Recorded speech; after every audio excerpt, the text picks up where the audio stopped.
ଧ୍ୱଜ ମାନେ କରିଥିଲେ ସେ ସେତେବେଳେ ପାଣ ଆଚରେ ସେଇ ସମୟ ଆରମ୍ଭ କରୁଛନ୍ତି ଏବଂ ସେଇ ଷ୍ଟ୍ରିଟ୍ରେ ଗ୍ରୁପ୍ରେ ମଧ୍ୟ ପାଣ ମଧ୍ୟ ଆରମ୍ଭ କରିଥିଲେ ମଧ୍ୟ ଏଠି ମଧ୍ୟ ଜଣେ ସ୍ୱେଚ୍ଛାସେବୀ ଭାବରେ ସ୍ୱେଚ୍ଛାସେବୀ କଳାକାର କ୍ଲବର ଟିମ୍ ମେମ୍ବର ଷ୍ଟାଫ୍ ମେମ୍ବର ଭାବରେ ମଧ୍ୟ ସେଠାରେ କାମ କରୁଛନ୍ତି।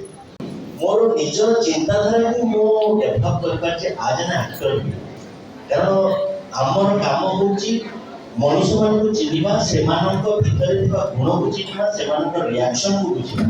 ଏହି କାମ ମାଧ୍ୟମରେ ଅତି ତଳ ସ୍ତରରେ ଗ୍ରାଉଣ୍ଡ ଲେଭେଲରେ ଯେଉଁ ଲୋକମାନଙ୍କ ସହିତ ମିଶିବାର ସୁଯୋଗ ମିଳିଲା ଏବଂ ମୋର ଚିନ୍ତାଧାରାକୁ ମୁଁ ବଢ଼େଇ ପାରିଲି, ସେଥିପାଇଁ ମୁଁ ବହୁତ ବହୁତ ଧନ୍ୟବାଦ ବିକଳ୍ପ ଦେଉଛି ଏବଂ ଭାଇମାନଙ୍କୁ ଧନ୍ୟବାଦ।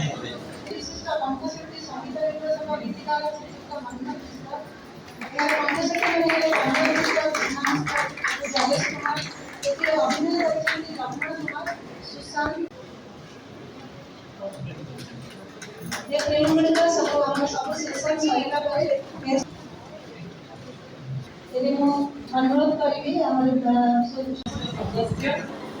एवं उपस्थित समस्त अतिथिवृंद आंतरिक शुभेच्छा और आज हम समस्त एक गर्व और आनंदर दिन पीपल्स कल्चरल सेंटर पीपल्स प्रतिष्ठा दिवस पालन करने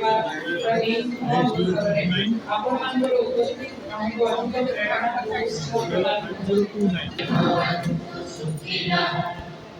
सर्वे सन्तु निरामयाः। समस्त